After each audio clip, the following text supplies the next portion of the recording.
Hi there, Sanbonani Molweni. Welcome to Fix Channel. If you're new here, please subscribe before the end of the video. If you're returning, thank you for your love and support. I appreciate you. Uthando Nes'thembu, ngibuyile. Sikuzokhuluma ngama positions. So kuno first drive kube no number 4. Number 4 khona umsindo khona, ku-first drive ukhona futhi umsindo khona. So ngifisa ukuthi ungizwisise kahle lokhu kubonwe yimi, mhlawumbe wena ubone okuhlukile ukunalokho mina engikubonile. So siyazi ukuthi u-first drive ubani, uMacele. Leyo position imile futhi ke uMacele for le video le sizothi uyena nkosikazi alright. Why ngisho njalo? uMacele uhleze esho ukuthi akashadanga nendoda eshadile. Wafika uMseleku esingle eHome Affairs, wase waqala ngaye umshado. So yena uzibona njengonkosikazi alright. But nayi inkinga ngoba uMacele unkosikazi alright, u-first wife, futhi ke uye engizothi supportive ngoba uye wasupport i-idea yesithembu. Ubaba Mseleku ekhuluma naye wakuvuma lokho. Ngizolobu ngikuphinda kwabanye mhlawumbe bangakutholanga. Uma yeni wayekade eyi-first girlfriend or i-first lover, kwaba ukuthi isithembu akasizwa kahle, wahamba. Kwaba khona uMacele akakashadi njalo ubaba Mseleku. Kwafika uMacele washada, waba unkosikazi wokuqala, waseyayizwa-ke indaba yesithembu. So uMacele-ke unokusho-ke lokho ukuthi yena akashadanga nobaba oshadile or indoda eshadile, futhi uma ubaba Mseleku esengena kwakhe endlini le yakhe akungeni uMseleku noma yeni noma Khumalo noma Mangwabe, kungena uMseleku yedwa. Laba bangekho abekho angeni isithembu. Ngiyisho kanje ukuze uyi-understand. But nayi into-ke eyinkinga mhlambe engizothi yenza kube nalo msindo okhona phakathi kwaMacele noMangwabe. Asisho ukuthi umsindo omkhulu njalo, sisho umsindo nje lo siwubone kwi-TV kwi-show. uMangwabe angithi yena usekugcineni. Mayefika ekugcineni khona izethembiso naye atshelwe zona ukuthi hayi vele wena seku-right konke makufika wena, kuphelele Mangwabe. Afike kuMangwabe-ke ahlale phezu kwalawo magwama ukuthi yena uzophelelisa yonke into esiqaliwe. Kodwa manje-ke ngizwa abantu bethi isithembu asihambi kanjalo. Musani ukungithusa, angisho ukuthi isithembu ngiyasithanda, ngiyasho nje ukuthi ngiyathuka ukuthi mabethi abantu isithembu waya noma bengaze bebe u-20.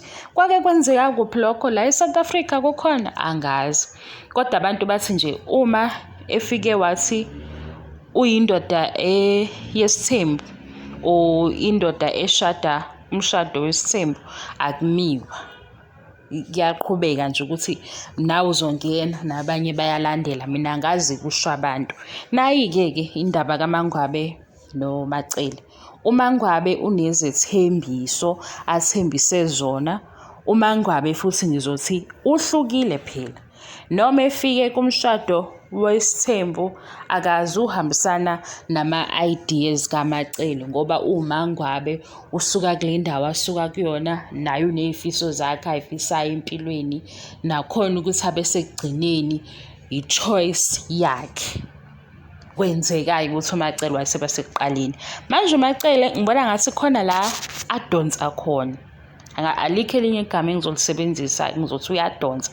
Why ngithi uyadonsa? Khona la ikwazi ukucindezela khona uMacele ngoba uyabona ukuthi uMacele wazi izinto eziningi ngaphezu koMangwabe noma Khumalo. So kubona ukuthi ukukhomenta kwakhe akusuki nje, akusukele ekhanda noma nje akusiyinto ayisho. Uyabona ukuthi lo une-information eningi. Yilapho-ke ngithi position yakhe ubuye ayisebenzise ngokubheka eceleni ngoba unalokhu ukuthi uyazi yena ukuthi kwenzakalani la, kwenzakalani laphaya, kwenzakalani nale.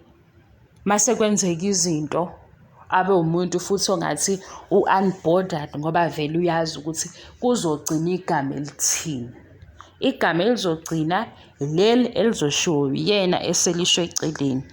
lokho engikushoyo ngiyachazisisa into engiyibonayo mina ukuthi umamkhulu phakathi kokuthi uzocasuka noma engacasuki noma azithulele kodwa uyazi ukuthi ekugcineni le ayifunayo ile okuzofanele ukuthi yenzeke. Mase-ke eyadineka mayisethola ukuthi kanti uMangwabe uyacindezela masebona ngathi-ke uyahluleka ubaba uMseleku. Ngeke phela engacindezela uMangwabe naye uzoba nesikhwele sakhe noma yini uzoba nokwakhe ukushisa. Makhumalo-ke esothi uhleze enomoya owodwa ukuthi kwenzeka kanjani nami angazi. Kodwa nje uma uMangwabe ebona ukuthi sekwenzeka izinto eziphambanayo naye uyaphambana. Uma yeni esebona ukuthi izinto zinjani naye wenza izinto zakhe ehlale ko-Candy Crush. Ngapha-ke uMacele masebuka ukuthi hawu shuthi akusahambi ngale ndlela engikhulume ngayo ngoba phela shuthi indlela yena akhuluma ngayo ufike batshela ukuthi uzothi shut up kulo naloku uthi shut up uthi shut up mase kukhuluma mina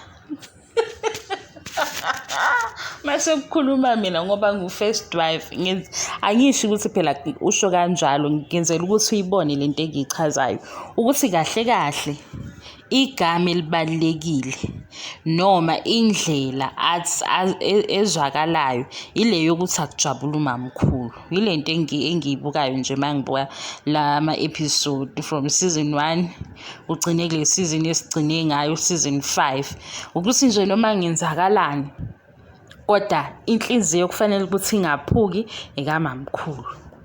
Kufe yini lokho noma vele kuhamba kanjalo ukuthi hayi umamkhulu uye phela wathi ngenani ngoba ethe ngenani fanele nazi ukuthi nina nigijima nigcinephi ningamchukuluzi ningayikhuluma into ephambana neyakhe o ningafuni ukuthatha iposition yokamamkhulu. Bazoyithatha kanjani ngoba iHome Affairs yazi ukuthi umamkhulu first wife nomamkhulu futhi uhlezi ezisho ukuthi angishadanga mina nendoda eshadile. Mangena nje isithembu kungena uMseleku kungena umnyeni wami mangena awusenze ngadide.